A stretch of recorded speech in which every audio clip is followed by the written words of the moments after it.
Welcome back to Outsiders. I'm James Morrow here with a very special 4th of July episode of Donkey Vote. Yes, I know it's still the 5th here in Australia, but it's still the 4th in the USA, at least for a few more hours, and we're celebrating.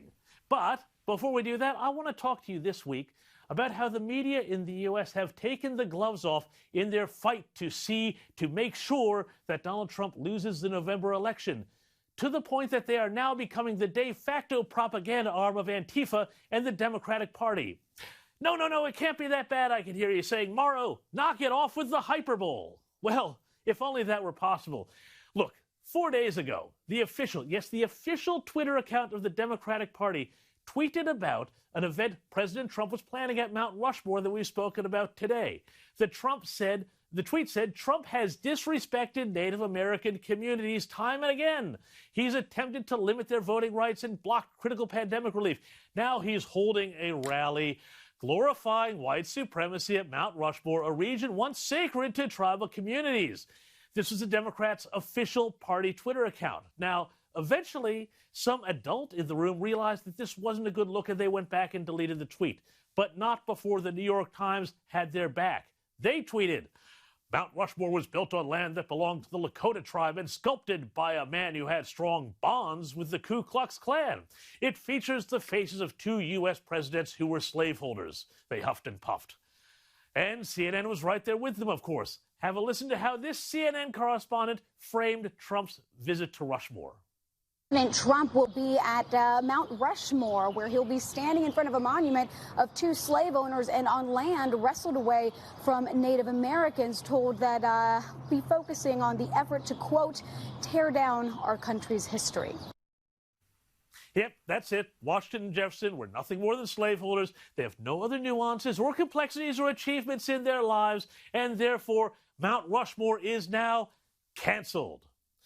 Honestly, given what's happened with everything from Gone with the Wind to Summer Heights High, it's only a matter of time before the streaming services consign the Hitchcock classic North by Northwest with its iconic chase scene atop Mount Rushmore to the dustbin of problematic history, lest someone find it all too triggering. Indeed, some people who did find it triggering were these protesters who decided to try to block Mount Rushmore and slash the tires of cars belonging to peaceful Americans trying to see the president speak. Now, I don't know about you, but the more I see how this new left progressive morality relies on force to enforce its doctrines, the less I think it is actually about, morality. Anyway, if that's not bad enough, we've also seen the CNN and New York Times swinging behind a campaign to get advertisers to boycott Facebook. Now, I'm no fan of that platform and much of what it stands for. But what this is about is not ensuring more diversity of voices or that publishers get paid for content, but rather punishing Facebook for not censoring conservative voices as activists demand and giving Donald Trump a platform. Here's CNN again. These are the big brands that haven't pulled ads from Facebook yet, they tweeted, all but goading viewers to take up cudgels on behalf of the activists. And here's the New York Times. Clean up your act, Facebook, or we're leaving, an op-ed warned published at the end of the week, adding, quote, the social media has taken steps towards reining in Trump. It's too little, too late, unquote. Yes, we all know the lefty-lovey media loves to speak out against hate, except when they don't. Because here, I want you to have a look at this.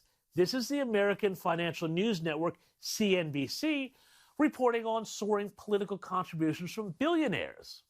And look closely.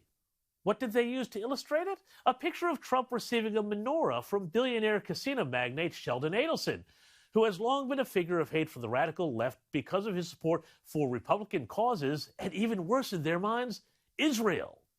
After an outcry over this toying with anti-Semitic tropes, CNBC again pulled down the photo because, of course, they always delete, right?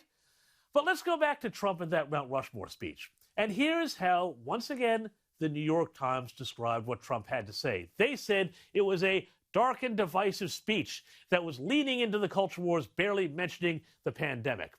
Well, we've heard a bit of it before, but let's have a bit more, and you decide for yourself.